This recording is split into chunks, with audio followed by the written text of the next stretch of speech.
Hi எல்லாருக்கும் வணக்கம். இன்றைக்கி நம்ம வந்து ஒரு பார்சல் ஓப்பன் பண்ணி பார்க்க போகிறோம். இந்த பார்சலில் வந்து ஸ்பெஷலான இன்னோவேட்டிவான சூப்பரான அதிசயமான ஒரு ப்ராடக்ட் இருக்குது. அது என்னென்னு ஓப்பன் பண்ணி பார்த்துடலாம். நல்லா பபுள் ரேப்பு, அதுக்கப்புறம் அதுக்கு ஒரு மேலே ஒரு 4 லேயர் செல்லோ டேப்பு போட்டு நல்லா சேஃபாக பேக் பண்ணியிருக்காங்க. இப்போயே நிறைய பேர் கண்டுபிடிச்சிருப்பீங்க நாங்கள் என்ன ப்ராடக்ட் ஆர்டர் பண்ணியிருக்கோன்னு. கிரைண்டர் தான் ஆர்டர் பண்ணியிருக்கோம். கிரைண்டரில் என்னடா அதிசயம் அப்படின்னு தானே யோசிக்கிறீங்க. இந்த கிரைண்டரில் மாவு அரைச்சதுக்கப்புறம் ட்ரம்மை தூக்கி மாவு அள்ளணும் அப்படிங்கிற அவசியமே கிடையாது. டேப்பை ஓப்பன் பண்ணி விட்டால் போதும், மாவு பொலன்னு நம்ம பாத்திரத்துக்கு ட்ரான்ஸ்ஃபர் ஆயிரும். இது வந்து ப்ரெக்னென்ட் உமன், வயசானவங்க, வெயிட் தூக்க முடியாதவங்களுக்குலாம் ரொம்ப யூஸ்ஃபுல்லாக இருக்கும் அப்படின்னு சொல்லியிருந்தாங்க. அப்படி என்னடா இந்த கிரைண்டரில் புதுசாக இருக்க போகுது அப்படின்னு சொல்லி நானும் ஒன்று வாங்கியிருக்கேன். வாங்க இப்போ இதோட ரிவ்யூவை நம்ம பார்க்கலாம். எடுத்தோடனே வந்து மேலே ஒரு கோகனட் ஸ்க்ரேப்பர் இருக்குது. ஸோ உள்ளே என்னெல்லாம் இருக்குது அப்படிங்கிறத நான் உங்ககிட்ட ஃபஸ்ட்டு காட்டிடுறேன். இந்த கிரைண்டரோட பேஸ் யூனிட் இது. அதுக்கப்புறம் வந்து மேலே வைக்கிற அந்த ட்ரம்மு, இதை வந்து மேலே செட் பண்ணிடலாம் நம்ம இப்போ. ஸோ மேலே உள்ள ட்ரம்மை வந்து செட் பண்ணியாச்சு. அடுத்து வந்து இந்த கிரைண்டரில் வந்து உள்ளே இருக்கிற கல், இதை மாட்டிடலாம். அடுத்து வந்து அதுக்கு மேலே நாப், இதை வந்து நல்லா டைட்டாக க்ளோஸ் பண்ணிடணும். ஓகே மாட்டியாச்சு. அடுத்து வந்து நம்ம நாப் ஃபிக்ஸ் பண்ணிடலாம். இதில் வந்து ஒரு பிளாக் கலர் டாட் கொடுத்துருக்காங்கல்ல, அதே மாதிரி இங்கே வந்து ஒரு ஒயிட் கலர் டாட் கொடுத்துருப்பாங்க. அதை கரெக்டாக வச்சு நம்ம அலைன் பண்ணி இந்த சைடு க்ளோஸ் பண்ணோன்னா க்ளோஸ் ஆயிரும். இதே பேக்கேஜ்லேயே வந்து ஜென்ரல் ஸ்பேர் கிட்டு ஒன்று வச்சுருக்காங்க. இந்த கிட்டு வந்து யூஎஸில், அப்புறம் வந்து கனடா, இந்த மாதிரி மற்ற கண்ட்ரீஸ்லேருந்து ஆர்டர் பண்ணுறவங்களுக்கு மட்டும்தான் வந்து தருவாங்க. இந்தியாவிலேருந்து ஆர்டர் பண்ணுறவங்களுக்கு இந்த கிட் கிடையாது. இதில் வந்து எக்ஸ்ட்ரா பேர் ஆஃப் ஐட்டம்ஸ் எல்லாமே இருக்குது. இந்த நாப் இருக்குது, அதுக்கப்புறம் இந்த மேலே இருக்கிற இந்த நாப் இருக்குது, அப்புறம் வந்து அந்த கிரைண்டரில் கல் இருக்குல்ல, அந்த கல்லில் இருக்கிற ஐட்டம்ஸ் இதெல்லாமே இருக்குது. கிரைண்டரில் ஏதாச்சும் ப்ராப்ளம் ஆச்சுன்னா இந்தியாவில் இருக்கிறவங்க கால் பண்ணாலே வந்து சர்வீஸ் பண்ணி கொடுத்துட்டு போயிடுவாங்க. அதனால தான் இந்தியாவில் இருக்கிறவங்களுக்கு இந்த ஜென்ரல் ஸ்பேர் கிட் கிடையாது. இது வந்து மாவுலாம் பிசைவாங்கல்ல, அந்த அட்டாச்மெண்ட். நான் தீபாவளி டைமில் வாங்கினால இது வந்து ஃப்ரீயாகவே கொடுத்தாங்க. இப்போ லேட்டராக இந்த டைமில் வாங்குறீங்க அப்படின்னா இது வந்து நமக்கு தனியாக காசு கொடுத்து தான் வாங்கணும். அடுத்தது வந்து ஸ்பேட்டுலா, மாவெல்லாம் உள்ளே தள்ளி விடுறதுக்காக இந்த அட்டாச்மெண்ட் இது கொடுத்துருக்காங்க. ஸோ இது வந்து நார்மலாக எல்லா இதுலேயும் கொடுப்பாங்களா, அதே மாதிரி தான் இருக்குது. இது வந்து கோகனட் ஸ்க்ரேப்பர். இதுவும் வந்து இப்போ தான் லான்ச் பண்ணியிருக்காங்க. இந்த கோகனட் ஸ்க்ரேப்பர், மாவு பிசைகிற அட்டாச்மெண்ட், இதெல்லாம் எப்படி யூஸ் பண்ணணும், அதுக்கப்புறம் இந்த ப்ராடக்ட்லாம் நான் எங்கே வாங்கினேன், எவ்வளோ ரூபாய்க்கு வாங்கினேன் அப்படிங்கிறது இந்த வீடியோவோட கடைசியில் நான் சொல்லியிருக்கேன். அப்புறம் யூசர் மேனுவலோட வந்து வாரண்டியும் கொடுத்துருக்காங்க. இது வந்து பில். அதுக்கப்புறம் வந்து ஒரு கோகனட் ஸ்க்ரேப்பர் அட்டாச்மெண்ட் வச்சுருக்காங்க. நான் கிரைண்டர் ஃபுல்லாக அசம்பிள் பண்ணிட்டேன். நான் வாங்கினது வந்து யூஎஸில் யூஸ் பண்ணுற மாதிரி 110 வோல்ட்ஸில் வாங்கியிருக்கேன். இதே வந்து இந்தியாவில் யூஸ் பண்ணுற மாதிரி 220 வோல்ட்ஸ்லேயும் அவைலபிளாக இருக்குது. இதை வந்து நல்லா ஃபஸ்ட்டு ஒரு 4-5 தடவை கழுவிட்டு அரிசி மட்டும் போட்டு அரைச்சி நல்லா சீசன் பண்ணிவிட்டு இது எப்படி ஒர்க் ஆகுது அப்படிங்கிறத நான் உங்களுக்கு காட்டுறேன். இந்த கிரைண்டரை நான் நல்லா க்ளீன் பண்ணிவிட்டு ஒரு 2 மாதம் யூஸ் பண்ணி பார்த்தேன். எங்கள் வீட்டில் யூஸ்வலாக வந்து காலையில் நைட்லாம் வந்து தோசை இட்லி தான் இருக்கும். அதனால் வாரத்தில் ஒரு நாள் வந்து கண்டிப்பாக மாவு அரைக்கிற மாதிரி இருக்கும். இந்த 2 மாதத்தில் நான் ஒரு 7-8 தடவை இதில் வந்து மாவு அரைச்சி பார்த்தேன். இந்த கிரைண்டரை எப்படி யூஸ் பண்ணுறது, இது என்னோட ரிவ்யூ என்ன அப்படிங்கிறத நான் இப்போ உங்ககிட்ட நான் ஷேர் பண்ணுறேன். ஃபஸ்ட்டு வந்து நம்ம இதை எல்லாத்தையும் ஃபிக்ஸ் பண்ணிடலாம். இந்த கரெக்டாக அந்த நாபையும் இதையும் கரெக்டாக வச்சு இது பண்ணால் தான் ஃபிக்ஸ் ஆகும். அதுக்கப்புறம் வந்து இதை நம்ம ஃபிக்ஸ் பண்ணிடலாம். அடுத்து மேலே இதை வந்து டைட்டாக நம்ம வந்து ஃபிக்ஸ் பண்ணணும். இது எல்லாத்தையும் நான் ஃபிக்ஸ் பண்ணிட்டேன். இது மூடாமல் வந்து நம்ம கிரைண்டரை ஆன் பண்ணிவிட்டு ஓட்ட ஆரம்பிச்சிட்டோம் அப்படின்னு வச்சுக்கோங்களேன், இது வழியாக எல்லாமே வந்து மாவு, அரிசி எது போட்டாலுமே வெளியே வந்துடும். அதனால் இதை கரெக்டாக மூடிடணும். நான் வந்து ஒரு 1.25 கப் அளவுக்கு உளுந்தை வந்து ஊற வச்சுருக்கேன் ஒரு 4 மணி நேரம். அதை ஃபஸ்ட்டு இதில் சேர்த்துட்றேன். நான் இப்போ வாங்கியிருக்க கிரைண்டர் வந்து 2 லிட்டர் கிரைண்டர். இதில் வந்து 1 கிலோ அரிசி வரைக்கும் போட்டு அரைக்கலாம் அப்படின்னு சொல்லியிருக்காங்க. அதே மாதிரி இந்த கிரைண்டர்லேயே வந்து ஒயிட் அண்ட் பிங்க் கலர் ரெண்டுமே அவைலபிளாக இருக்குது. நான் வந்து பிங்க் கலர் வாங்கியிருக்கேன். அதுக்கப்புறம் இதுலேயே வந்து 1.25 லிட்டரில் ஒயிட் அண்ட் பிங்க் கலர் அவைலபிளாக இருக்குது அப்படின்னு சொல்லியிருக்காங்க. ஃபஸ்ட்டு நான் என்ன பண்ண போகிறேன்னா, கொஞ்சமாக தண்ணி ஊற்றிட்டு உளுந்த வடை பதத்துக்கு நல்லா கட்டியாக அரைக்கிற மாதிரி மாவு அரைக்குதான்னு செக் பண்ணி காட்ட போகிறேன். மூடி போட்டுட்டு கிரைண்டர் ஆன் பண்ணி விட்டுடலாம். இது வந்து பாட்டி காலத்து டெக்னாலஜி அப்படின்னு சொல்கிறாங்க.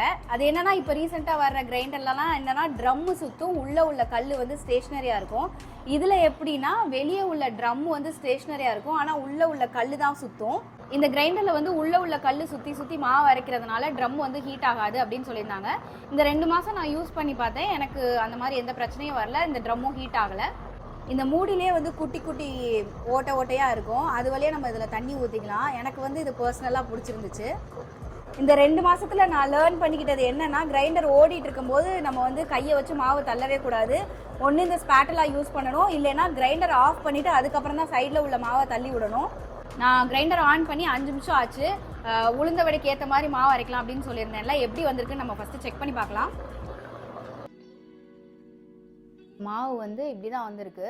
இன்னும் ஒரு 5 நிமிஷம் போட்டு அரைச்சோன்னா கரெக்டாக வந்துடும். நான் கிரைண்டர் 2வது தடவை ஆன் பண்ணி ஒரு 5 நிமிஷம் ஆச்சு. நம்ம இதை செக் பண்ணி பார்த்துடலாம், உளுந்த வடைக்கு தேவையான மாதிரி மாவு அரைச்சிருக்கா இல்லையான்னு. பாருங்க, நல்லா சாஃப்டாக உளுந்தெல்லாம் நல்லா அரைப்பட்டு வந்திருக்கு.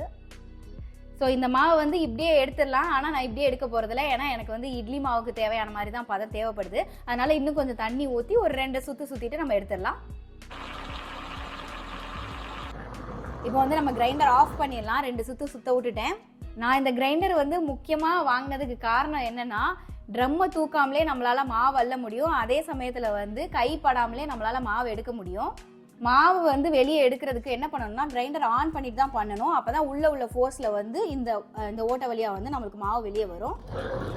பார்த்தீங்களா, மாவு வெளியே வர ஆரம்பிச்சிருச்சு. அந்த சைடில் உள்ள மாவு அப்புறம் உள்ள மாவெல்லாம் அப்படியே லைட்டாக நான் வந்து இந்த ஸ்பேட்டலா வச்சு தள்ளி விட்டு இந்த ஓட்டை வழியாக தள்ளி விட்டுட்டேன்.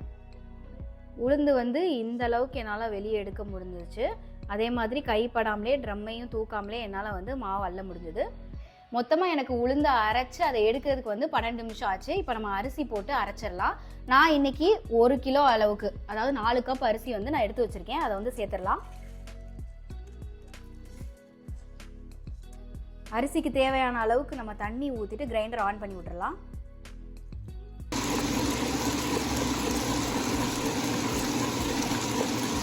நடுவில் கொஞ்சம் தண்ணி ஊற்றிக்கலாம்.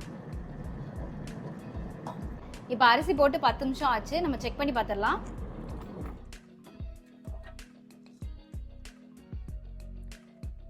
இன்னும் ஒரு 2 நிமிஷம் அரைக்கணும் அப்படின்னு நினைக்கிறேன் நான்.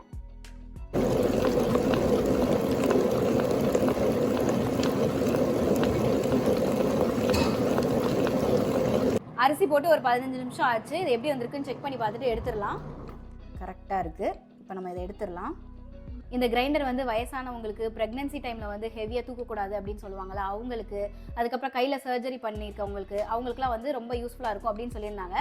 நான் இந்த 2 மாதம் யூஸ் பண்ணதில் ட்ரம்மை தூக்காமல் கைப்படாமலே வந்து மாவு எடுக்கிறதுனால எனக்கு ரொம்ப யூஸ்ஃபுல்லாக இருந்துச்சு. அதே மாதிரி தான் அவங்களுக்கும் யூஸ்ஃபுல்லாக இருக்கும் அப்படின்னு நினைக்கிறேன்.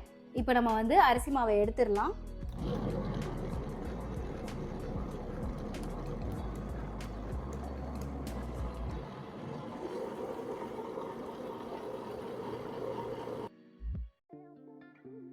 கீழே வந்து லைட்டாக மாவு ஒட்டியிருக்கு, அதனால் லைட்டாக தண்ணி ஊற்றி 2 சுற்று சுற்றிட்டு எடுத்துடலாம்.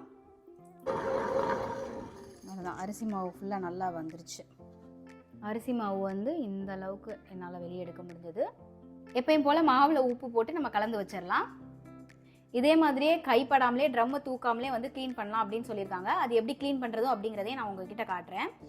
ஃபஸ்ட்டு இதை மாட்டிடலாம், இல்லைன்னா வீடு ஃபுல்லாக நாஸ்தி ஆயிரும்.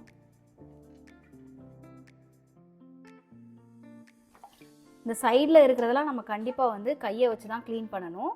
ஆனால் என்ன, நம்ம ட்ரம்மை தூக்காமலே உட்காந்த இடத்துலேயே நம்ம க்ளீன் பண்ணிக்கலாம். அது ஒரு வசதி இதில்.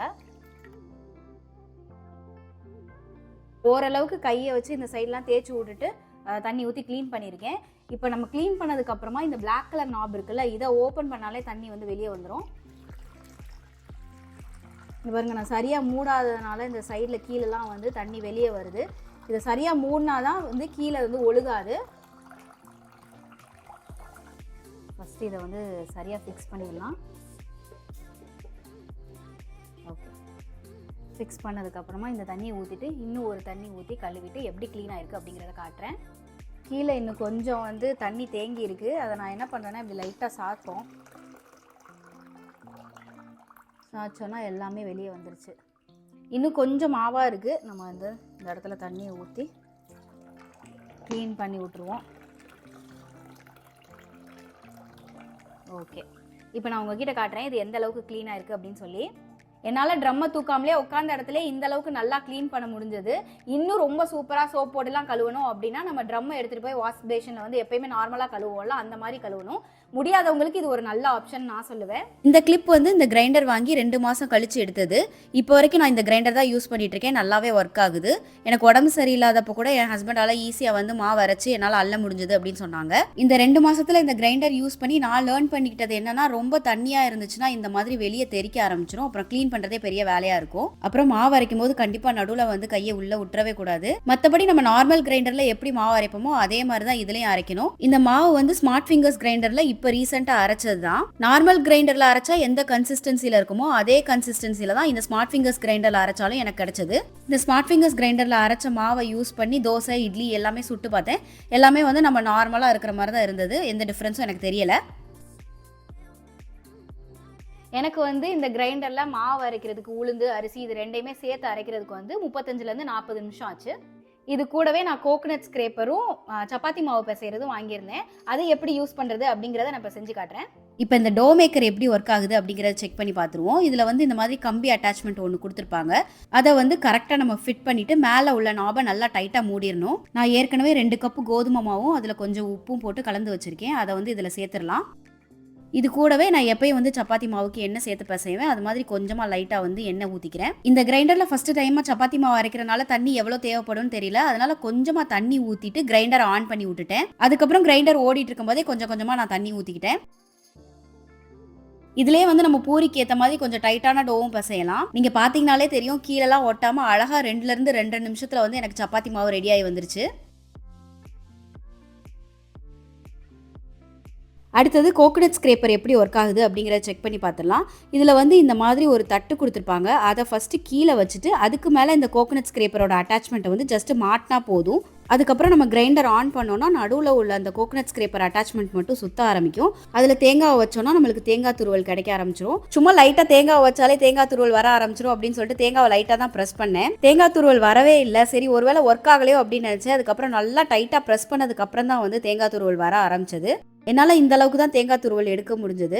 சரி, இந்த கோகனட் ஸ்க்ரேப்பரில் தேங்காய் துருவல் எவ்வளோ தான் டைம் ஆகுது அப்படிங்கிறத செக் பண்ணி பார்த்துருவோம். இன்னொரு 1/2 மூடி தேங்காவை எடுத்து நான் கோகனட் ஸ்க்ரேப்பரில் யூஸ் பண்ணேன். எனக்கு இந்த 1/2 மூடி தேங்காவை இந்த அளவுக்கு துருவி தர்றதுக்கு 4.5 நிமிஷம் ஆச்சு. சென்டரில் உள்ள தேங்காய் துருவெல்லாம் ஓரமாக தள்ளிட்டு மேலே உள்ள அட்டாச்மெண்ட்டை எடுத்துட்டு அந்த பிளேட்டை எடுத்து பார்த்தோன்னா கீழே வந்து அந்த அளவுக்கு சிந்தலை. ஓரளவுக்கு எல்லாமே பிளேட்லேயே கலெக்ட் ஆயிடுச்சு.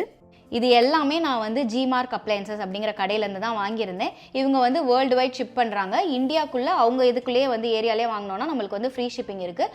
இந்தியாவிலே வந்து வேறு ஸ்டேட்ஸ்க்கு நம்ம வந்து ஆர்டர் பண்ணோன்னா அதுக்கு வந்து ஷிப்பிங் சார்ஜஸ் இருக்கும். அதே மாதிரி நம்ம மற்ற கண்ட்ரீஸ்லேருந்து ஆர்டர் பண்ணால் அதில் ஷிப்பிங் சார்ஜஸும் வந்து எக்ஸ்ட்ரா ஆட் பண்ணுவாங்க.